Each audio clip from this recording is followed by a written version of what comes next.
Hello friends, आज आपण death of partner या टॉपिकची इन्फॉर्मेशन पाहणार आहोत. डेथ म्हणजे मृत्यू. आपण यापूर्वी ॲडमिशन हा टॉपिक पाहिलेला आहे. ॲडमिशन म्हणजे नवीन भागीदाराला आपण भागीदारीमध्ये प्रवेश देतो. रिटायरमेंट पाहिलेलं आहे. रिटायरमेंट म्हणजे एखादा भागीदार चालू व्यवसायातून जर निवृत्ती घेत असेल, व्यवसायातून बाहेर पडत असेल तर त्याला रिटायरमेंट असं म्हणतो. आणि जर एखाद्या भागीदाराचा मृत्यू झाला असेल तर त्याला आपण डेथ ऑफ पार्टनर असं म्हणतो. आणि आकस्मिक मृत्यू झाल्यामुळे व्यवसायामधील तो भागीदार आहे तो व्यवसायातून बाहेर पडतो आणि राहिलेले जे भागीदार आहेत ते व्यवसाय कंटिन्यू करतात. यालाच आपण डेथ ऑफ पार्टनर म्हणतो. व्हेन एनी पार्टनर डाईड, जर कोणत्या एखाद्या भागीदाराचा मृत्यू झाला असेल in the existing or old partnership firm, म्हणजे अस्तित्वात असणाऱ्या किंवा जुन्या भागीदारी संस्थेमधून, is called as death of partner, तर त्याला भागीदाराचा मृत्यू झाला असे म्हणतात. आता भागीदाराचा मृत्यू झाल्यानंतर जसं आपण रिटायरमेंटमध्ये कॅल्क्युलेशन्स करतो, न्यू रेशो कॅल्क्युलेट करायचं असेल, गेन रेशो कॅल्क्युलेट करायचं असेल किंवा जर्नल एंट्रीज असतील, त्या एंट्रीज अगदी जवळपास सारख्याच आपल्याला डेथ ऑफ पार्टनरमध्ये सुद्धा करायच्या आहेत. पुढे पॉईंट सांगितलं, ए पार्टनर हु इज डेड, ज्या भागीदाराचा मृत्यू झालेला आहे, is called as disease partner, त्याला मृत पावलेला भागीदार असे म्हणतात, डिसीज पार्टनर. ह्याचं स्पेलिंग व्यवस्थित लक्षात ठेवा. Death of partner means compulsory retirement, म्हणजे एखाद्या भागीदाराचा मृत्यू झाला तरी तो व्यवसायातून बाहेर पडतोच आणि त्याला आपण कंपल्सरी रिटायरमेंट असा सुद्धा शब्द वापरू शकतो. न्यू रेशो, गेन रेशो आणि जर्नल एंट्रीज या सारख्याच आहेत ज्या आपण रिटायरमेंटमध्ये पाहिलेल्या आहेत, same as in retirement of partner. मग याच्यामध्ये बदल काय आहे? काही एंट्रीज मात्र थोड्याशा वेगळ्या आहेत, डिफरंट आहेत. त्या एंट्रीज फक्त आता पाहणार आहोत. त्याच्यानंतर डिसीज्ड पार्टनर्स कॅपिटल अकाउंट जर तुम्हाला विचारलं असेल, मॅक्सिमम एक्झाम्पलमध्ये deceased of partners capital account तुम्हाला स्वतंत्र विचारतात, मग तो कसा तयार करायचा त्याचाही फॉर्मॅट पाहूया आणि या एंट्रीज पाहूया. आता याच्यामध्ये बाकीच्या एंट्रीज आहेत त्या सेमच आहेत, म्हणजे ॲसेट रिव्हॅल्युएशनचे असेल, लायबिलिटी रिव्हॅल्युएशन असेल, इव्हन गुडविलची असेल. गुडविलची एंट्री आपण goodwill to retiring partners capital करत होतो, इथे goodwill to deceased partners capital account अशी एंट्री. एकच एंट्री तुम्हाला लक्षात ठेवायची थोडक्यात, goodwill account debit to deceased partners capital account. आता ज्या ज्यादा एंट्रीज आहेत या एंट्रीज कोणकोणत्या आहेत तर ज्या भागीदाराचा मृत्यू झालेला आहे. आता एक लक्षात घ्यायचं आहे, आपल्याला पाठीमागील जी बॅलन्स शीट दिलेली असते एक्झाम्पलमध्ये, त्याच्यानंतर भागीदाराचा मृत्यू काही महिन्यानंतर झालेला असतो, पूर्ण वर्ष तर पूर्ण होत नाहीये. तर इथे एक पॉईंट तुम्हाला लक्षात ठेवायचा आहे, from the date of last balance sheet to the date of death, म्हणजे हा जो कालावधी आहे हा किती महिन्याचा आहे, 4 महिन्याचा आहे, 5 महिन्याचा, 3 महिन्याचा, 7 महिन्याचा, हे कॅल्क्युलेशन तुम्हाला लक्षात ठेवायचं आहे या पुढील सर्व एंट्रीसाठी. आता पहिली एंट्री काय, salary due to deceased partner, म्हणजे जो मृत्यू झालेला भागीदार आहे त्याला आपल्याला पगार द्यायचा होता आणि त्याचा अचानक मृत्यू झालेला आहे, म्हणजे एवढ्या महिन्याचा पगार आपल्याला देणे थकीत असेल तो आपल्याला त्याच्यामध्ये दाखवायचा आहे. मग काय करायला लागेल आपल्याला, salary due to deceased partner, salary खर्च आहे म्हणजे सॅलरी अकाउंटला नेहमी काय करतो आपण, डेबिट करतो. Salaries account debited to, paid केलेलं नाहीये, कोणाला द्यायचं आपल्याला, डिसीज्ड पार्टनर्स कॅपिटल अकाउंट, त्याच्या पार्टनर्स कॅपिटल अकाउंटला ट्रान्सफर करावं लागेल डिसीज्ड पार्टनर्स कॅपिटल अकाउंट. पहिली एंट्री होणार आहे salaries account debit to deceased partners capital account. यानंतर आहे ड्रॉइंग्स ऑफ डिसीज्ड पार्टनर, ज्या भागीदाराचा मृत्यू झालेला आहे त्याने जर व्यवसायातून काही रोख रक्कम घेतली असेल किंवा माल घेतला असेल खासगी वापराला तर त्याला आपण ड्रॉइंग्स म्हणतो. या ड्रॉइंगची आपल्याला एंट्री करावी लागणार आहे. कोणी घेतलेले आहेत, उचल कोणी केलेला आहे, डिसीज्ड पार्टनर, मग त्याची एंट्री काय होणार आहे, deceased partners capital account debit, deceased partners capital account debit to, त्याला आपण काय म्हणतो, ड्रॉइंग्स म्हणतो. गुड्स फॉर पर्सनल यूज असेल किंवा कॅश फॉर पर्सनल यूज असेल तर त्याला आपण काय म्हणतो, ड्रॉइंग्स म्हणतो. मग deceased partners capital account debit to drawings account. आता या ड्रॉइंग्सवर जर इंटरेस्ट कॅल्क्युलेट करायला सांगितलं असेल तरी तर सेम एंट्री होणार आहे, फक्त इथे ड्रॉइंग ऐवजी इंटरेस्ट ऑन ड्रॉइंग येणार आहे. एंट्री सेमच होणार आहे. इंटरेस्ट ऑन ड्रॉइंग्स काय एंट्री होणार आहे त्याची, deceased partners capital account debit deceased partners capital account debit to interest on drawings account, to interest on drawings account. आणि आपण असं माहित आहे ड्रॉइंगच्या अपोजिट कॅपिटल असतं, मग याच्या उलट एंट्री कशाची होणार आहे, इंटरेस्ट ऑन कॅपिटलची एंट्री होणार आहे. मग इंटरेस्ट ऑन कॅपिटलची एंट्री कशी होणार आता, interest on capital account debit, interest on capital account debit to deceased partners capital account, to deceased partners capital account. म्हणजे ड्रॉइंगच्या अपोजिट एंट्री इंटरेस्ट ऑन कॅपिटलची होणार आहे. आता यानंतर हा सर्वात महत्वाचा एक्झाम्पलचा पार्ट आहे. ही एंट्री तुम्हाला एक्झाम्पलमध्ये सांगितलेलं नसते, हे आपल्याला स्वतःहून करायचे आहे. ही कोणती एंट्री आहे हे आपण पाहूया. याला IMP केले, 3 स्टार केलेले आहेत मी. Share of deceased partner in the accurate profits of the firm. म्हणजेच काय की लास्ट इयरची जी बॅलन्स शीट असते त्या तारखेपासून ज्या तारखेला त्याचा मृत्यू झालेला आहे त्या तारखेपर्यंतचा त्याचा जो हिस्सा असेल नफ्यामधील तो हिस्सा आपल्याला त्याच्या अकाउंटला ट्रान्सफर करायचा आहे. मग त्याची एंट्री काय करावी लागणार आपल्याला, तर त्यासाठी आपल्याला एक सस्पेन्स अकाउंट तयार करावा लागतो आणि त्याची एंट्री होणार आहे profit and loss suspense account debit, profit and loss suspense account debit to deceased partners capital account, to deceased partners capital account, to deceased partners capital account. ही एक एंट्री तुम्हाला लक्षात ठेवायची आहे. ही एंट्री शक्यतो उदाहरणामध्ये सांगितलेली नसते आणि याचं एक कॅल्क्युलेशन सुद्धा आहे, याची एक वर्किंग नोट सुद्धा आहे. ही वर्किंग नोट आपण त्या एक्झाम्पलमध्ये आपण पाहणार आहोत. ही सर्वात महत्वाची एंट्री आहे. अगदी एंट्री तुमच्या लक्षात राहत नसेल तर कॅपिटल अकाउंटच्या क्रेडिटला सस्पेन्स अकाउंट दाखवायचं आहे, हे तुम्ही लक्षात ठेवायचं आहे.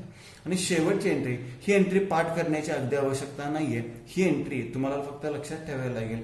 जसं आपण शेवटी पार्टनर्स रिटायरमेंटमध्ये भागीदाराची रक्कम रोख परत करत होतो तसं इथे आपल्याला amount due to deceased partner म्हणजे ज्या भागीदाराचा मृत्यू झालेला आहे त्याची जी रक्कम आहे, त्याचं कॅपिटल असेल, त्याचं गुडविल असेल, त्याचा प्रॉफिट मधला शेअर असेल, त्याचा जनरल रिझर्व्ह मधला शेअर असेल, ही सर्व रक्कम आपण कुठे ट्रान्सफर करायची आहे, transfer to deceased partners legal heir account or executors loan account.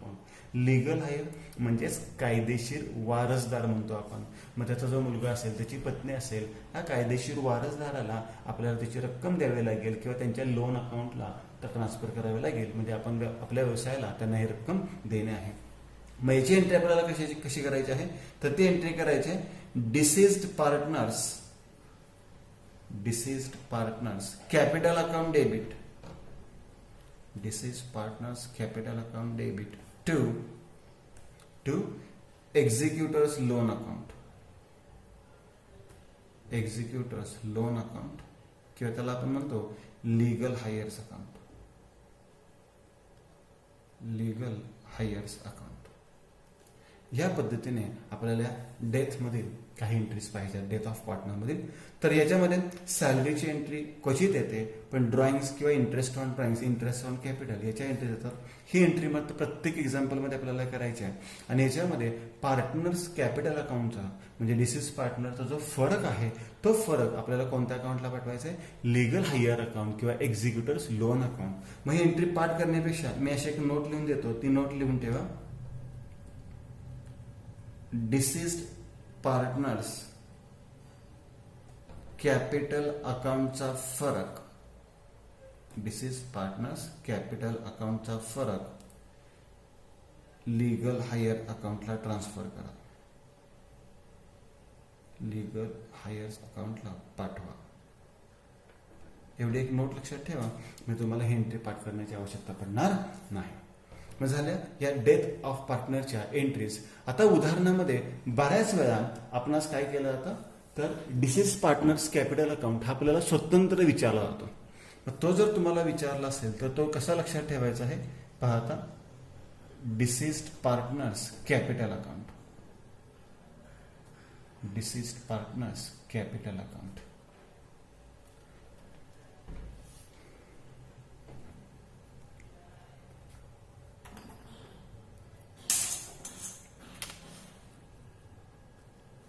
हा अकाउंट तयार करताना आपल्याला काही गोष्टी लक्षात ठेवायच्या आहेत. आता याच्यामध्ये सर्वप्रथम जो आपल्याला बॅलन्स शीटचं पोस्टिंग करतो आपण, बॅलन्स शीटमध्ये जे कॅपिटल दिलेलं असतं हे नेहमी कुठे दाखवतो आपण, क्रेडिट साईडला बाय बॅलन्स ब्रॉट डाऊन. म्हणजे त्यांनी दिलेली बॅलन्स शीट आहे त्याच्या लायबिलिटी साईडचा जो आयटम दिलेला आहे तो क्रेडिट साईडला दाखवतो by balance brought down. Balance शीटमध्ये जनरल जर दिला असेल तर तो आपण तिन्ही पार्टनर्समध्ये डिस्ट्रीब्यूट करतो किंवा जेवढे पार्टनर्स असतील तेवढ्यामध्ये डिस्ट्रीब्यूट करतो, म्हणजे बाय जनरल रिझर्व्ह अकाउंट. हा फक्त आपण डिसीज पार्टनरचा शेअर घ्यायचा आहे. जर लायबिलिटी साईडला प्रॉफिट अँड लॉस दिला असेल तर तो सुद्धा डिस्ट्रीब्यूट करतो आपण bye profit and loss account. आणि हा प्रॉफिट असतो हे लक्षात ठेवा, अनडिस्ट्रीब्युटेड प्रॉफिट म्हणतो त्याला आपण. पण जर ऍसेट साईडला प्रॉफिट दिला असेल, प्रॉफिट अँड लॉस दिला असेल, त्याला ऍक्च्युअली लॉस म्हणतो आपण, अक्युमुलेटेड लॉस, तर तो आपण डेबिट साईडला डिस्ट्रीब्यूट करतो to profit and loss account. म्हणजे सर्वप्रथम बॅलन्स शीटमध्ये आपल्याला ज्या ज्या व्हॅल्यूज दिलेल्या आहेत, मग कॅपिटल दिलं असेल, जनरल रिझर्व्ह दिला असेल, प्रॉफिट अँड लॉस दिला असेल, तो लायबिलिटी साईडला असेल तर क्रेडिटला डिस्ट्रीब्यूट करतो आणि ॲसेट साईडला असेल तर डेबिटला डिस्ट्रीब्यूट करतो. आता या व्यतिरिक्त आणखी कोणकोणते एंट्रीज आपण करणार आहोत, तर मग सांगितल्याप्रमाणे salary due to deceased partner असेल तर एंट्री काय करतो आपण, salary account debit to deceased partners capital account. म्हणजे डिसीज पार्टनर्स कॅपिटल अकाउंटच्या क्रेडिटला बाय सॅलरीज कंसामध्ये मी ड्यू देतो. यानंतर पुढे काय सांगितलेलं आहे, ड्रॉइंग्स ऑफ डिसीज्ड पार्टनर. ड्रॉइंगची एंट्री काय करतो आपण, deceased partners capital account debit to drawings account. म्हणजे ड्रॉइंग सांगितलं असेल तर तो डेबिट साईडला दाखवू शकतो आपण. मग ड्रॉइंग जर डेबिटला असेल तर इंटरेस्ट ऑन ड्रॉइंग सुद्धा कुठे येणार आहे, डेबिटलाच येणार आहे, to interest on drawings, to interest on drawings. जर इंटरेस्ट ऑन ड्रॉइंग्स डेबिटला असेल तर इंटरेस्ट ऑन कॅपिटल कुठे असतं, क्रेडिटला. माहिती आहे आपल्याला, इंटरेस्ट आणि इंटरेस्ट ऑन ड्रॉइंग्स आणि इंटरेस्ट ऑन कॅपिटल हे अपोजिट साईडला येतात. इंटरेस्ट ऑन कॅपिटल्स हे क्रेडिट साईडला येणार. यानंतर सर्वात महत्वाची जी एंट्री आपल्याला स्वतःहून करायची आहे ती आहे share of deceased partners in the accurate profits of the firm. ह्याची एंट्री आपल्याला लक्षात ठेवायची आहे. मग सांगितलंय मी, एंट्री पाठ होत नसेल तर जो आपल्याला प्रॉफिट झालेला आहे मागील वर्षीच्या बॅलन्स शीट पासून मृत्यू झालेल्या तारखेपर्यंतचा जो प्रॉफिट आपण कॅल्क्युलेट करतो आणि त्यापैकी त्या डिसीज्ड पार्टनरचा हिस्सा जो आहे तो आपण सस्पेन्स अकाउंटला ट्रान्सफर करतो. म्हणजेच कॅपिटल अकाउंटच्या क्रेडिटला by profit and loss suspense account, by profit and loss suspense account. ही एंट्री तुम्हाला लक्षात ठेवायची आहे. आणि ह्याची जी वर्किंग नोट आहे ही अत्यंत महत्वाची वर्किंग नोट आहे. ही वर्किंग नोट तुम्हाला लक्षात ठेवायची आहे. हे एक्झाम्पलमध्ये आपण एक्सप्लेन करून घेणार आहोतच. आणि या व्यतिरिक्त आता सर्वात शेवटी आपला रिव्हॅल्युएशन जो अकाउंट असतो, profit and loss adjustment account म्हणतो, त्या रिव्हॅल्युएशन अकाउंटला जर प्रॉफिट झाला तर रिव्हॅल्युएशन अकाउंटला डेबिट, म्हणजे कॅपिटल अकाउंटला काय होणार आहे, क्रेडिट, बाय रिव्हॅल्युएशन अकाउंट, कंसात म्हणतो आपण प्रॉफिट. आणि जर लॉस झाला असेल तर रिव्हॅल्युएशनला क्रेडिट होतो, म्हणजे कॅपिटल अकाउंटला काय होतं, डेबिट होतो, to revaluation account, to revaluation account. जर प्रॉफिट झाला तर कॅपिटल अकाउंटला क्रेडिट होणार, लॉस झाला तर कॅपिटल अकाउंटला काय होणार आहे, डेबिट होणार आहे. आणि याच्यानंतर हा अकाउंट आपण काय करू शकतो, क्लोज करू शकतो. पार्टनर्स कॅपिटल अकाउंट क्लोज केला की याचा फरक आपण लीगल हायर अकाउंटला पाठवतो टू लीगल हायर्स अकाउंट. म्हणजे जो कायदेशीर वारसदार आहे त्याच्या अकाउंटला ट्रान्सफर करतो, की त्याला एक्झिक्युटर्स लोन अकाउंट सुद्धा म्हटलं तरी चालतं. Executors loan account. आणि याचं पोस्टिंग करतो आपण transfer to balance sheet. Balance शीटच्या कोणत्या बाजूला दाखवतो आपण, लायबिलिटी साईडला. याचं आपण कॅल्क्युलेशन दाखवतो. या पद्धतीने एकतर तुम्ही एंट्रीज लक्षात ठेवा किंवा एकतर तुम्ही काय करा, हा फॉर्मॅट आहे, हा फॉर्मॅट एक लक्षात ठेवायचा आहे. आता याच्यामध्ये एकच पॉईंट राहिलेला आहे, तो कोणता पॉईंट आहे, गुडविलचा. आणि मगाशी मी गुडविलची एंट्री तुम्हाला सांगितलेली आहे. डेथमध्ये तुम्हाला गुडविलची एकच एंट्री लक्षात ठेवायची आहे. ती एंट्री काय आहे, goodwill account debit to deceased partners capital account. Mostly तुम्हाला हीच एंट्री विचारतात, goodwill account debit to deceased partners capital account, deceased partners capital account. ही एक एंट्री तुम्हाला डेथ ऑफ पार्टनर मध्ये लक्षात ठेवायचं आहे. आणि याचं पोस्टिंग सिंपल आहे. त्यासाठी आपण क्रेडिट साईड एक जागा सोडले. गुडविल अकाउंटला डेबिट म्हणजे डिसीज पार्टनर्स कॅपिटल अकाउंटला काय होणार आहे, क्रिएट होणार आहे बाय गुडविल अकाउंट आणि डिसीज पार्टनरचा जेवढा शेअर असेल, जेवढा हिस्सा असेल, ती रक्कम डिसीज पार्टनर्स कॅपिटल अकाउंटला क्रिएट करायची आहे. एवढ्या एंट्रीज तुम्हाला ह्या टॉपिकमध्ये लक्षात ठेवायच्या आहे. आता ह्याचं कॅल्क्युलेशन जे आहे मग असे सांगितलेलं आहे. कोणतं कॅल्क्युलेशन सांगितलेलं होतं? हे प्रॉफिट अँड लॉस सस्पेन्स अकाउंटचं कॅल्क्युलेशन. आणि जर गुडविलचं कॅल्क्युलेशन असेल तर त्यासाठी आपण स्वतंत्र व्हिडिओ तयार केलेलाच आहे. परंतु इंटरेस्ट ऑन कॅपिटल असेल, इंटरेस्ट ऑन ड्रॉइंग असेल, किंवा सॅलरीचं कॅल्क्युलेशन असेल, किंवा प्रॉफिट अँड लॉस सस्पेन्सचं कॅल्क्युलेशन असेल, हे मात्र तुम्हाला व्यवस्थित लक्षात घ्यायचं आहे, समजून घ्यायचं आहे. मग त्यासाठी एक एक्झाम्पल बघूयात आपण. Profit and loss suspense account याची रक्कम आपण कशी कॅल्क्युलेट करतो. एक एक्झाम्पल देतो मी. फॉर एक्झाम्पल, हे एक्झाम्पल नीट समजून घ्या.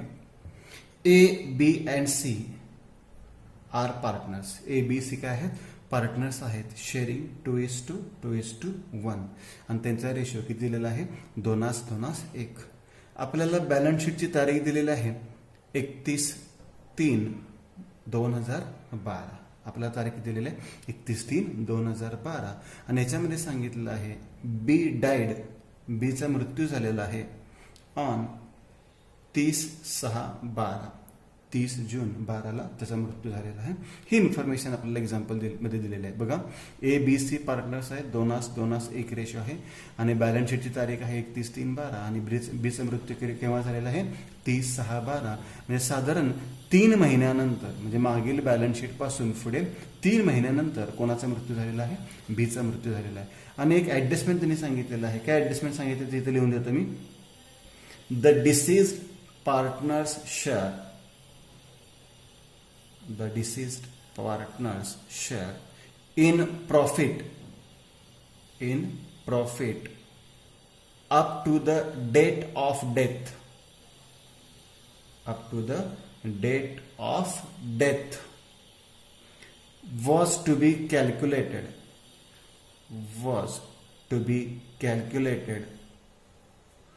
on the basis of average profits of last 2 years. Full stop. Profit figures of last 2 years. 19,000 19,000 and 17,000 17,000. पहा, आपल्याला काय करायचं आहे की मागील 2 वर्षाचा प्रॉफिट दिलाय 19,000 आणि 17,000. तर याचा ॲव्हरेज प्रॉफिट कॅल्क्युलेट करायचा आहे आणि या ॲव्हरेज प्रॉफिट मधून जो रिटायर झालेला भागीदार आहे त्याचा हिस्सा, त्याचा शेअर शोधून काढायचा आहे. आणि हा जो शेअर आहे तो मागील वर्षाच्या बॅलन्स शीटच्या तारखेपासून मृत्यू झालेल्या तारखेपर्यंत म्हणजे 3 महिन्याचा आपल्याला कॅल्क्युलेट करायचा आहे आणि तो प्रॉफिट अँड लॉस सस्पेन्स अकाउंटला ट्रान्सफर करायचा आहे. मग आता याचं कॅल्क्युलेशन कसं करायचं हे पहिल्यांदा समजून घ्या. जर त्यांनी फक्त 17,000वर सांगितलं असतं तर आपण 17,000वर कॅल्क्युलेशन केलं असतं. पण त्यांनी सांगताना सांगितलेलं आहे कशावर काढायचं आहे? Average profit. आणि आपल्याला माहित आहे ॲव्हरेज प्रॉफिट आपण कसं कॅल्क्युलेट करतो? Average profit is equal to total profit divided by number of years. म्हणजे 19,000 प्लस 17,000 या दोन्हीची बेरीज करा भागिले किती वर्षाचा प्रॉफिट आहे? हा 2 वर्षाचा. म्हणजे 36,000 भागिले 2 म्हणजे ॲव्हरेज प्रॉफिट किती आलेलं आहे? 18,000. आता प्रॉफिट अँड लॉस सस्पेन्स अकाउंटला कोणती रक्कम ट्रान्सफर करायची असते ह्याचं कॅल्क्युलेशन लक्षात घ्या. Profit and loss suspense account. आता आपल्याला ॲव्हरेज प्रॉफिट आहे तो ॲव्हरेज प्रॉफिट विचारात घ्यावा लागेल. 18,000 गुणिले डिसीज्ड पार्टनर शेअर. आता डिसीज्ड पार्टनर ए, बी, सी 2:1 यातला कोणाचा मृत्यू झालेला आहे? बीचा. म्हणजे बीचा हिस्सा किती आहे? 2/5 2/5 आणि 1/5. त्यातला बीचा हिस्सा किती आहे? 2/5 आहे. बीचा हिस्सा आहे 2/5 गुणिले आता भागीदाराचा मृत्यू वर्षाच्या शेवटी झालेला नाहीये. भागीदाराचा मृत्यू मागील बॅलन्स शीट पासून 3 महिन्यानंतर झालेला आहे. कारण की तारीख बघा 31/3/12 ते 30/6/12 म्हणजे याच्यामधला अंतर किती महिन्याचं आहे? 3 महिन्याचं आहे. म्हणून 3/12. 4 महिने असतात 4/12, 6 महिने असतात 6/12, 9 महिने असतात तर 9/12. मग आता याचं आपण कॅल्क्युलेशन करूयात. करूयात कॅल्क्युलेशन आता. बघा,